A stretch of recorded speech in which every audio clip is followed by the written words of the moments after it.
Olá, seja muito bem-vindo, seja muito bem-vinda à Jornada do Clínico na Oftalmologia.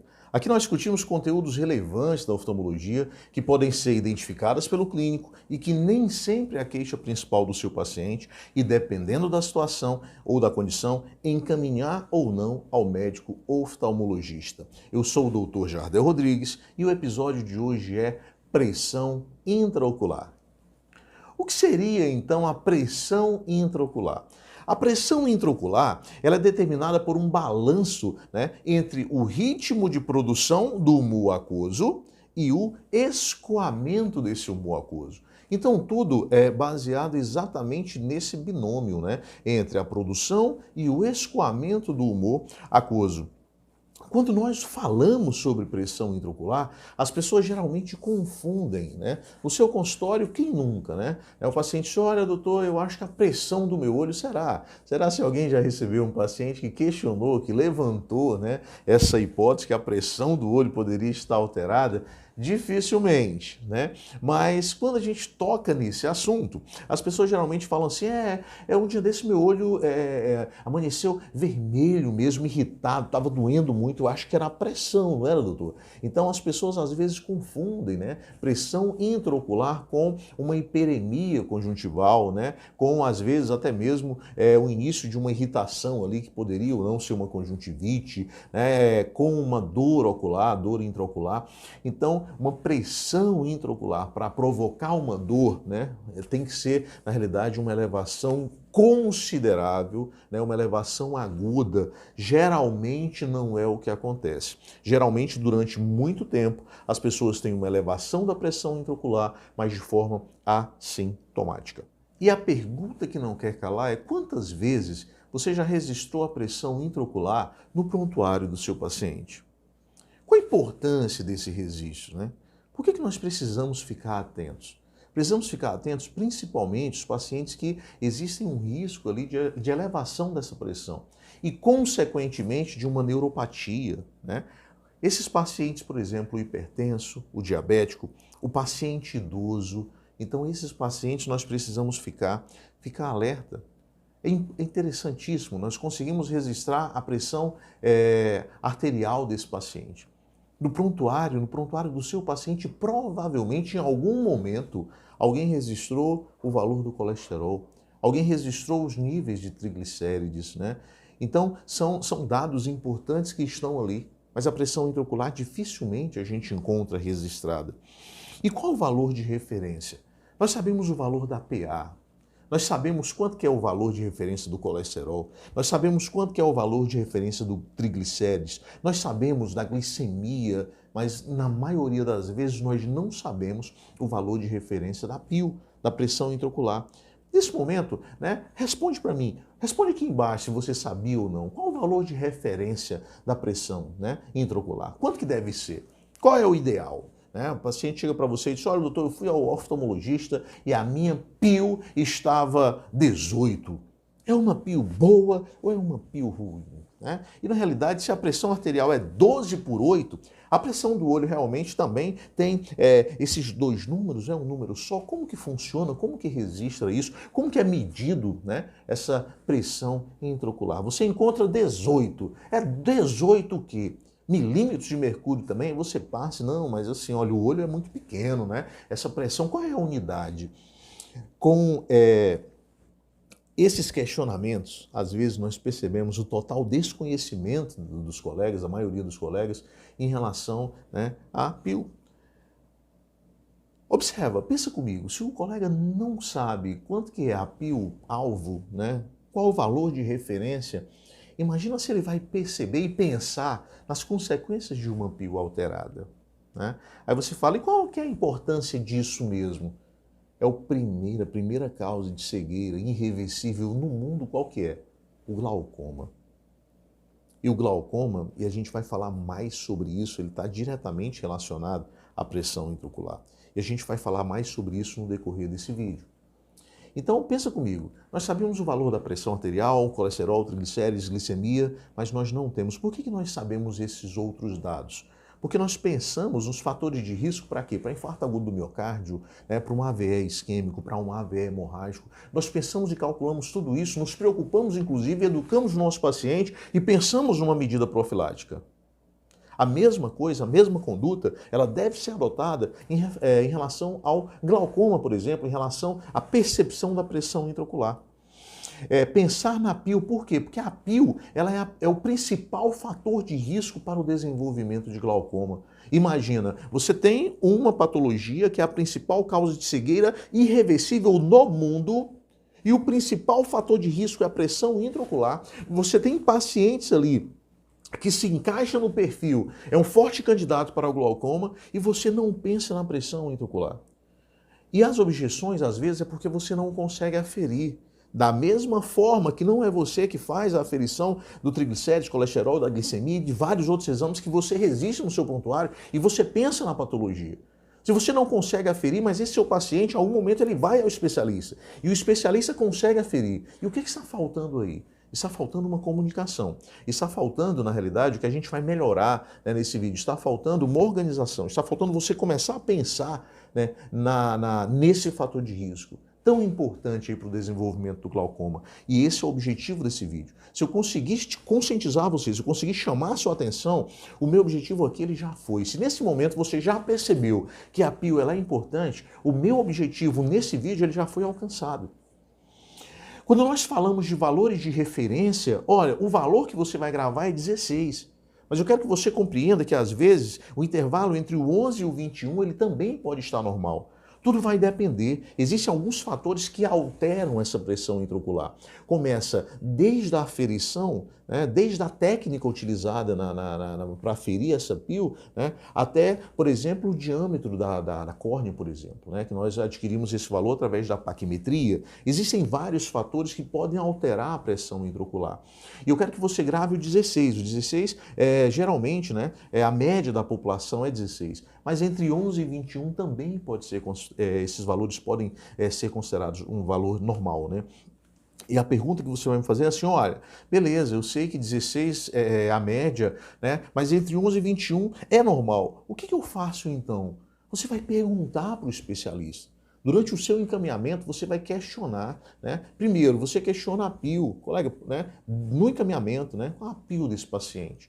E a outra pergunta que vem logo em seguida, qual é a PIL-alvo para esse paciente? Né? E a terceira pergunta, para encerrar essa tríade nesse contexto, é se ele vai precisar ou não, né, fazer uso de colírio hipotensor. Se você, no encaminhamento, você fizer esses questionamentos, bom demais. Qual a PIL? Qual a PIL-alvo? Né? Necessita de colírio hipotensor? Se você não quiser perguntar sobre colírio, beleza, tranquilo, né? Mas pelo menos questionar qual é a PIL-alvo. E aí você pode surgir uma segunda objeção. E a segunda objeção seria, doutor, geralmente, né, eu não recebo contra-referência. Você não recebe contra-referência porque você não questiona? Né? Já aconteceu alguma vez de você fazer alguns questionamentos para o colega e ele não te responder? Acontece, mas não é muito comum. Geralmente o colega percebe a sua preocupação, né, e te devolve a informação questionada. Mas se mesmo assim, se você já perguntou algumas vezes, por exemplo, na sua região o oftalmologista não responde, né, nesse contexto, o que você pode fazer? Você pode educar o seu paciente. E aí você pode dizer, olha, eu quero que o senhor questione quanto que está a pressão do seu olho. Eu estou preocupado, eu quero saber quanto que está a pressão. E aí o médico vai te dar um valor. E você vai perguntar, doutor, e qual que é para mim, qual que é a pressão ideal? Né? Qual que é a pressão boa para mim? E pode ter certeza que o paciente também vai ficar preocupado, ele também vai perguntar. E você aumenta consideravelmente, né, as chances de você ter acesso a essa informação. Observa essa situação. Semana passada, né, eu estava observando a triagem desse paciente.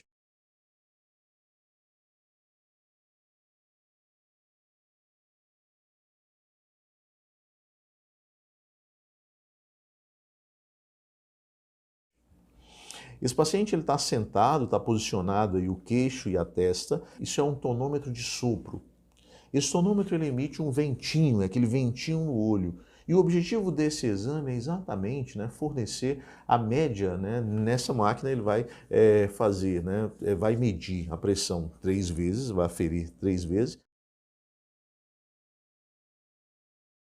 ele vai te dar a média, né, dessas 3 medidas. O que mais chamou a atenção nesse atendimento é que logo em seguida, né, esse paciente se dirigiu ao meu consultório e em nenhum momento ele perguntou sobre a PIL. Ele não quis saber. Observa, vamos a uma reflexão. Se esse paciente, se ele estivesse na unidade básica de saúde, né, e a técnica aferisse a pressão arterial, ele perguntaria? Provavelmente sim. Se ele não questionasse o valor, ele pelo menos perguntaria: a pressão está boa? Mas no meu consultório o paciente entrou, o paciente saiu, ele acabou, você poderia falar, não, mas ele nem sabia que estava medindo a pressão ali. Mas em nenhum momento ele perguntou sobre a pressão intraocular. É um paciente idoso, é um paciente hipertenso, é um paciente que existe histórico, né? Tem histórico de glaucoma na família, e em nenhum momento ele me questionou, né, em relação à sua pressão intraocular. Observei o encaminhamento, em nenhum momento o colega questionou. Na realidade, o colega não questionou nada, não perguntou nada a respeito de nada, né? Ele encaminhou para uma consulta oftalmológica, só isso. Isso demonstra, né, um total desconhecimento do paciente. O paciente ele não está preocupado porque ele, às vezes ele nem sabe que isso é importante. Ele nem sabe que existe esse número, né? Quanto que está a pressão do seu olho? A pressão está boa, né? Será que a pressão está boa, doutor? Esse paciente ele não está ciente dessa informação, né? Esse paciente não foi orientado e o colega também não se preocupou. Ou seja, essa informação até o momento ela não está sendo importante. Essa informação ela não vai constar no prontuário. Essa informação ela não vai estar no radar de preocupação, assim como a pressão arterial, assim como níveis de colesterol, assim como a glicemia desse paciente, assim se tem uma anemia ou não, ela não vai estar no radar. Ela não vai constar no radar, no sinal vermelho dos fatores de risco para uma doença grave. E isso realmente é muito grave, é muito sério. Isso precisa ser mudado. Nós precisamos ficar atentos. Por quê? Porque você não consegue aferir no seu consultório. Quando eu falo para você que a PIL ela é 16, mas o 11 pode ser normal, 21 pode ser normal, você vem com objeção e diz, olha, mas eu não consigo aferir no meu consultório. E é verdade. Você não consegue aferir a PIL no seu consultório, mas o especialista consegue. E aí você pode obter essa informação. Assim como você não consegue fazer o exame de sangue, mas o bioquímico consegue. E aí você obtém essa informação, né? Alguém fez para você, mas você foi atrás desse valor. Você questionou qual foi o resultado do seu exame. O paciente ele não fica com o exame por lá, ele tem a preocupação de levar. Então, se você orientar esse paciente, se você treinar esse paciente, falar, olha, eu quero que o senhor pergunte quanto que está a pressão do seu olho. Eu quero que você pergunte também qual que é a pressão ideal para o seu olho. E o paciente vai começar a pensar sobre isso. Quais as vantagens? A vantagem agora é que o glaucoma ele começa a entrar no radar. E isso é muito importante, porque nós vamos começar a pensar a respeito dessa patologia, né? E o diagnóstico ele começa a ficar mais provável, uma vez que o glaucoma, durante muito tempo, ele pode ser assintomático. E qual que é o sintoma ali, né? Quando é um glaucoma avançado, o que ele vai causar? Cegueira, cegueira irreversível. É verdade que alguns pacientes desenvolvem lesões glaucomatosas com PIL menores que 21. Por isso que é tão importante saber qual que é a PIL-alvo para esse paciente. E essa informação, quem vai te fornecer é o especialista. Mas você precisa pensar, né, na pressão intraocular, você precisa questionar, você precisa ficar atento a isso. Imagina, é uma área que você não consegue examinar, né, com todos os instrumentos, né? Então a atenção precisa ser redobrada. Mesmo porque a redução da pressão intraocular é um elemento chave, modificável em todos os tipos de glaucoma. Nesse momento eu quero te dar mais um dado. A pressão intraocular, ela segue um ritmo circadiano, alcançando os níveis máximos pela manhã, entre 6 e 11 da manhã, e os níveis mínimos na madrugada. Dessa forma é muito importante você perguntar para o seu paciente, né, qual foi o horário da consulta, né? Isso é relevante. Usualmente o valor da pressão é semelhante nos dois olhos. Se tiver uma variação aí, né, em 4 milímetros de Hg, a gente já começa a ficar um pouco mais atento, né, e aumentar o screener, né, na investigação. Um outro fator que chama a atenção é a hereditariedade. Durante a sua consulta, é importante que você pergunte ao seu paciente: existe caso de glaucoma na sua família? Talvez o paciente não saiba responder de cara. E nisso ele pode te dar algumas respostas. A primeira é: olha, doutor, eu não sei.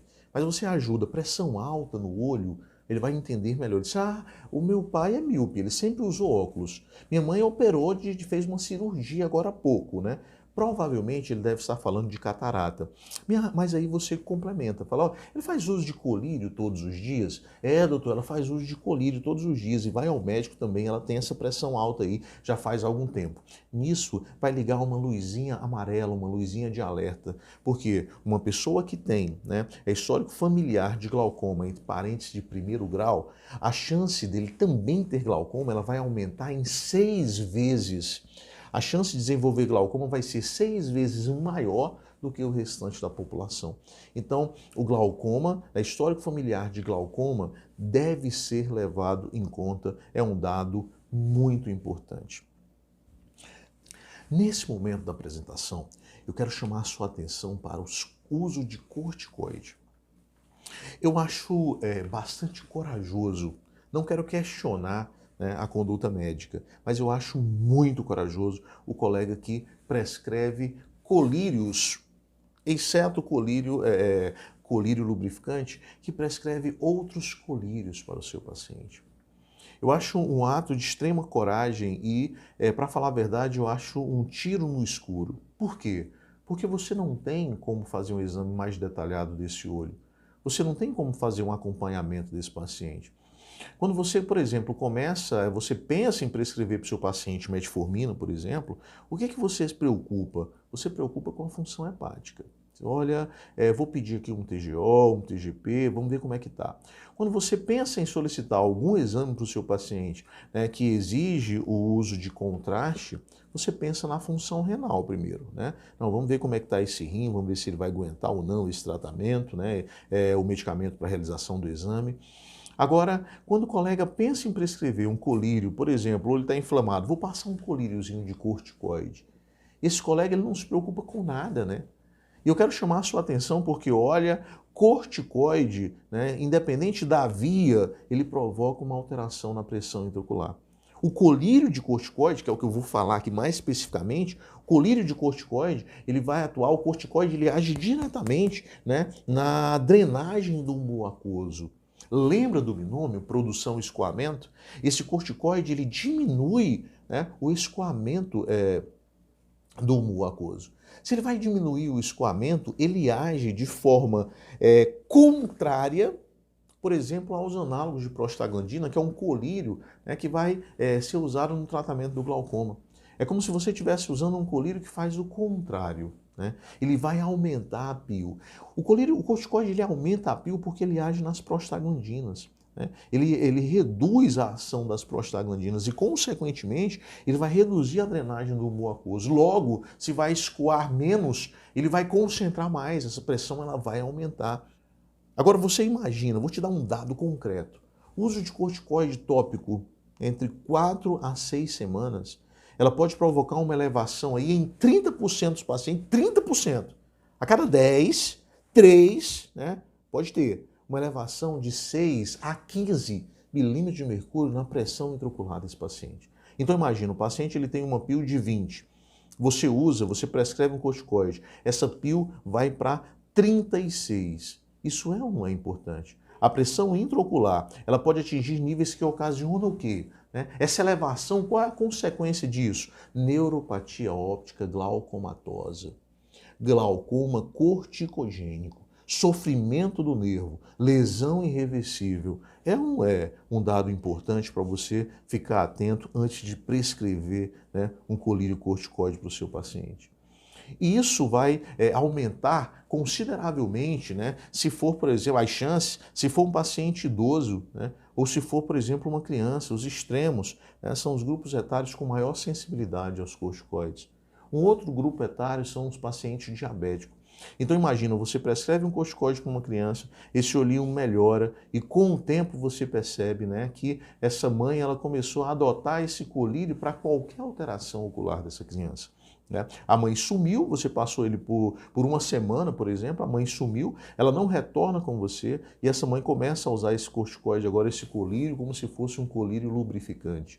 Lesões irreversíveis, glaucoma corticogênico, esse paciente ele vai pagar com a visão. Então é muito sério, né? Tem que ser uma ação muito acertada quando você decide. Você tem que ter condições de acompanhar essa criança e de verificar a PIL, né? Se está tendo ou não elevação dessa PIL, você precisa acompanhar de perto. Logo, a minha sugestão é que a prescrição de colírio corticoide ela deve ser um uso exclusivo do especialista, é aquele que tem condições de acompanhar a pressão intraocular dessa criança. Dessa forma, espero ter chamado a sua atenção para esse tema tão importante e tão relevante na prática médica, que é a pressão intraocular. E se você quiser saber um pouco mais sobre glaucoma, eu separei para você os melhores momentos do episódio Glaucoma, o que todo médico precisa saber. Segue o vídeo.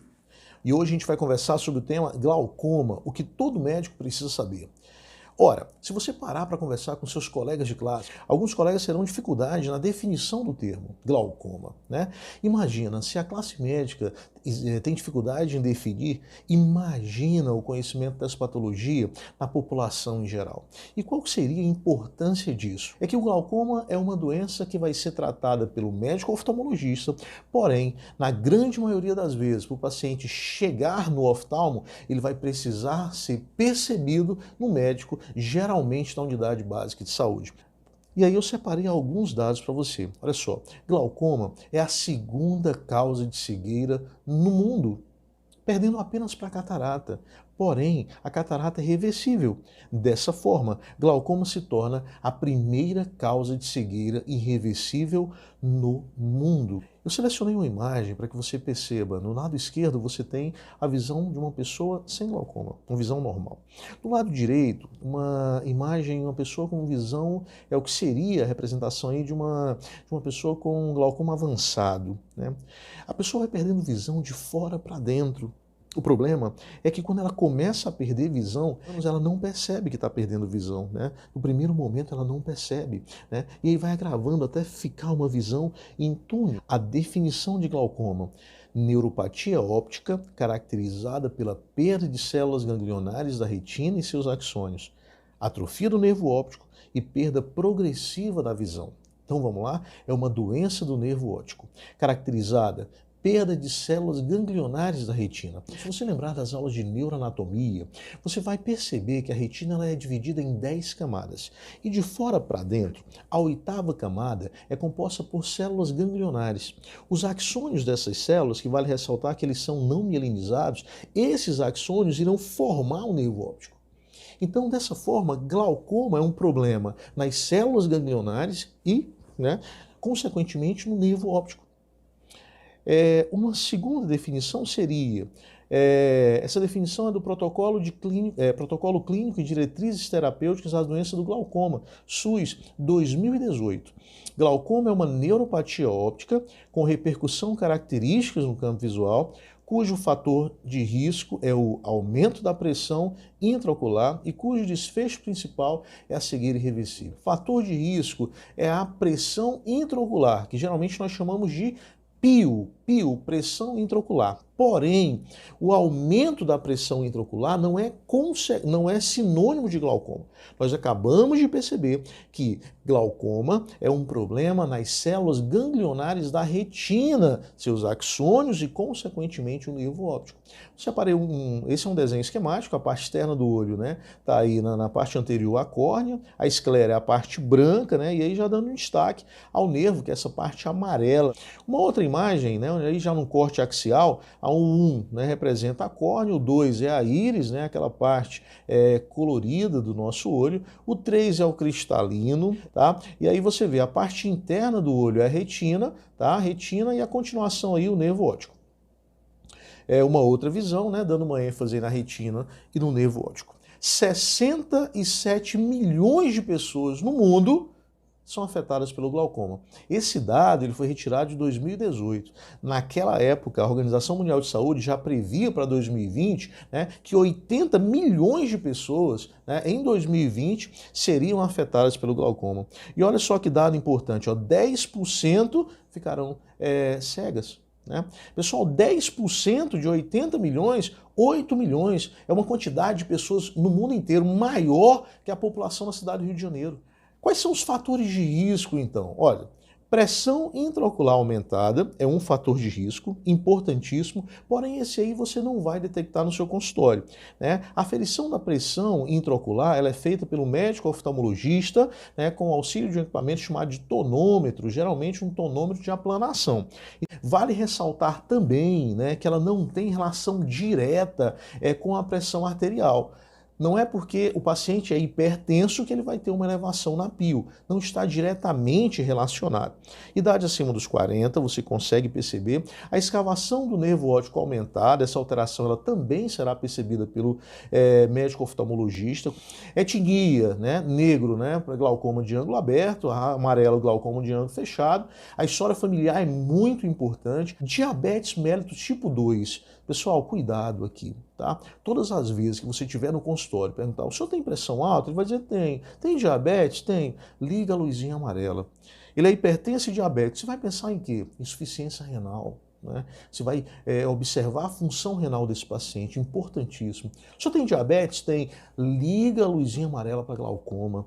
Tá? Quanto? O senhor ficou sabendo da diabetes há quanto tempo? Quanto maior o tempo de diagnóstico, maior a probabilidade de alteração na retina.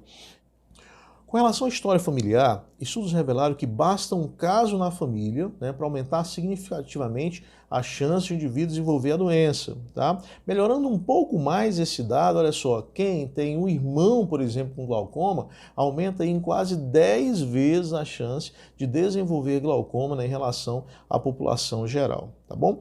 E aí você vai abrir o seu CID-10 e você vai encontrar esses termos assim, ó, glaucoma primário de ângulo aberto, de ângulo fechado, traumatismo ocular, secundária à inflamação, secundária a outros transtornos, glaucoma secundário à droga, glaucoma, outros glaucomas, glaucoma congênito. Pessoal, você não precisa ter conhecimento, você não precisa classificar o doente, né?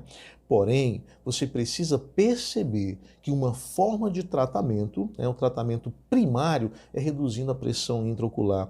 Isso geralmente vai ser realizado através de medicamento, né? Existem 4 classes, tá? Beta-bloqueadores, inibidores da anidrase carbônica, os alfa-agonistas e os análogos de prostaglandina. Você também não precisa saber, ter um conhecimento aprofundado dessas classes, porque esse manuseio ele vai ficar a cargo do oftalmologista. Porém, o que você precisa entender é que esse tratamento ele vai ser realizado através do uso de colírios. Né? Nesse momento eu quero fazer uma observação, abrir um parênteses. As imagens que estão aparecendo para você são puramente ilustrativas, eu não tenho nenhuma relação com esses laboratórios que estão aí representados, tá? Apenas retirei só para ilustrar a aula a imagem desses colírios. E qual é o cuidado que você vai ter, né, com o paciente que faz uso do colírio? É o uso incorreto. O paciente que usa o colírio de uma forma inadequada aumenta a chance de toxicidade sistêmica. Por quê? Porque acaba que ele vai mais beber o colírio do que fazer uso, na realidade, uso tópico no olho. Como assim beber o colírio? Vocês já ouviram falar em gosto de lágrima? A lágrima ela vai ser drenada através do ponto lacrimal, do canal, saco lacrimal. Existe uma bomba e essa bomba ela é ativada toda vez que você pisca. Né? E aí essa lágrima vai ser drenada, ela vem para o nariz, né? Mais tarde nasofaringe, mais tarde ela vai descer, orofaringe, você vai sentir o gosto de lágrima. Quanto que o olho comporta? Uma gota. O colírio é para ser pingado uma gota em cada olho, independente do colírio. Não existe prescrição de 3 gotas de uma vez só. O olho só comporta uma gota. Segundo, desperdício do colírio. E terceiro, ora, se o paciente está desperdiçando o colírio, consequentemente esse colírio não vai alcançar o seu objetivo, né? É fundamental que o médico invista alguns minutos no ensino da técnica adequada do uso de colírio. Nesse momento, vale a pena o médico parar alguns minutos e conversar com o paciente sobre o uso correto da medicação. Pedir para o paciente mostrar como é que ele usa o colírio em casa. Pessoal, observa que a grande maioria desses pacientes são pessoas acima de 60 anos, 65 anos, que já têm uma baixa acuidade visual. Às vezes com óculos, em função da catarata, ele tem uma baixa acuidade visual. Um outro ponto importante é que na grande maioria das vezes ele vai instilar esse colírio em pé, o que é uma péssima ideia, né? O ideal é esse paciente deitado, né? Sentado ou deitado, né? Onde ele puxaria a pálpebra inferior, colocaria uma gota do colírio, fecharia o olho e iria fazer uma pequena compressão, evitando que esse colírio seja drenado para a cavidade nasal. Essa seria a forma correta do uso do colírio. Quanto tempo esse paciente precisa ficar com o olho fechado, né? E pressionando aqui o cantinho? Quanto tempo? 3 minutos seria o ideal. Gostaria de encerrar esse encontro com a seguinte frase: glaucoma é uma causa mundial de cegueira irreversível. Dessa forma, ela deve ser lembrada, deve ser investigada e, uma vez detectado, deve ser tratado. Esse paciente ele precisa ser acompanhado, né, para evitar a perda total ou parcial da sua visão. Fiquem com Deus. Um grande abraço.